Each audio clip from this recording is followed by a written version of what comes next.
भगवत गीता भारतीय संस्कृति के महत्वपूर्ण ग्रंथों में से एक है, जिसे गीता भी कहा जाता है। महाभारत के भीष्म पर्व में स्थित यह प्रसिद्ध ग्रंथ दो विपक्षी दलों के बीच होने वाले महायुद्ध के पहले अध्याय में प्रस्थान करता है।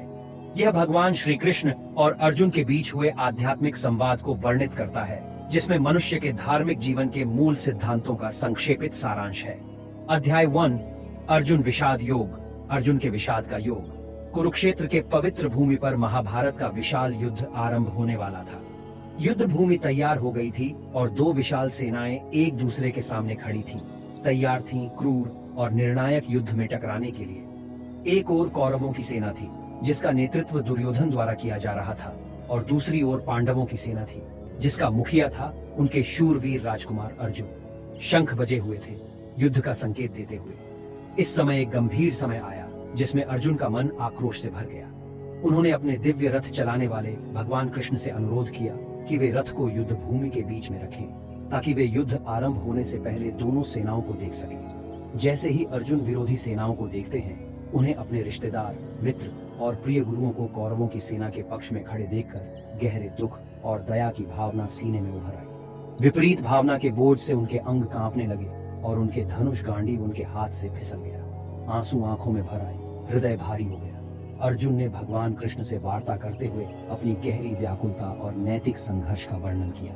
उन्होंने युद्ध में शामिल होने की धार्मिकता पर संदेह किया और अपने अपने भाई बंधुओं को मारने का निर्णय करने के बारे में चिंता किया।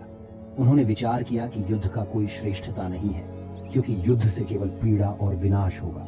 उन्हें डर था कि समाज, परिवारों का विनाश होगा और लोगों के मान सम्मान की हानि होगी। युद्ध से धार्मिक मूल्यों का अधोगति होगी और जगत को अधर्म की ओर ले जाने का खतरा है।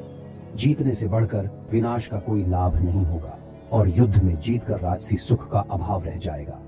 इस दुखदायी समय में अर्जुन ने यह संज्ञा लगाई कि उन्हें राज्य को त्यागना अच्छा होगा, अपने संबंधियों को मारने का कारण बनना।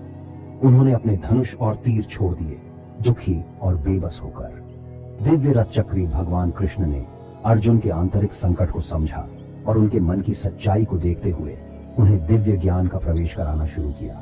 उन्होंने अर्जुन के संदेहों का समाधान किया और उन्हें धर्म और आत्मज्ञान के मार्ग पर मार्गदर्शन करने लगे। भगवान कृष्ण ने अर्जुन को आत्मा की अविनाशी प्रकृति की समझाई। शारीरिक शरीर तो नष्ट हो सकता है, लेकिन सच्चा स्वयं आत्मा अनंत और अविनाशी है। मृत्यु केवल एक अवस्था से दूसरी अवस्था में जाने का ही है और आत्मा मृत्यु से परे है। इसलिए दुख का कारण नहीं है, क्योंकि आत्मा जन्म और मृत्यु से परे है। उन्होंने कर्म की धार्मिकता और निष्काम कर्म के अर्थ को समझाया। एक क्षत्रिय के रूप में अर्जुन का धर्म था धर्म की रक्षा करना और न्याय की रक्षा करना।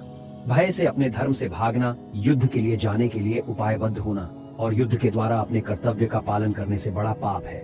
मनुष्य को अपने कर्तव्य का पालन करना चाहिए, नतीजों के साथ आसक्ति न करके, दिव्य को अर्पण करके।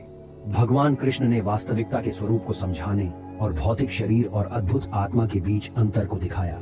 संसारिक रिश्तों और संपत्तियों के मोह से पीड़ा होती है और सच्ची ज्ञान उसे भविष्य में से हटा देता है। दिव्य रथ चक्री भगवान कृष्ण ने अर्जुन को अपने सार्थक उपदेश के साथ अपनी सर्वव्यापी रूप को प्रकट किया, जिससे अर्जुन ने ब्रह्मांडीय रूप से संबंध बनाया।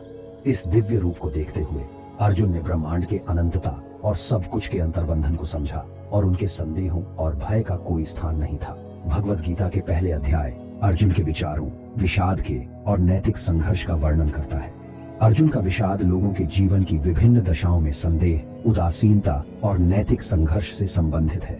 अर्जुन की निर्णय लेने की प्रक्रिया और उसके मन की भयंकर स्थिति पाठकों को उनकी संघर्षों से जुड़ने और भगवान कृष्ण द्वारा प्रदत्त ज्ञान से सीखने का अवसर देता है। भगवत गीता में भगवान कृष्ण द्वारा दी गई शिक्षाएं महाभारत के एक ऐतिहासिक युद्ध के संदर्भ से अधिक हैं।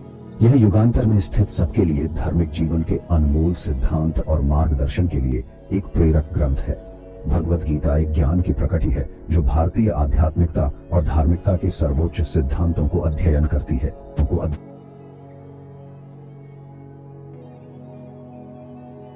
दोस्तों, हमारे चैनल को सब्सक्राइब, लाइक, शेयर और कमेंट करें, ताकि आपको ज्ञान की बातें आसानी से मिलती रहें।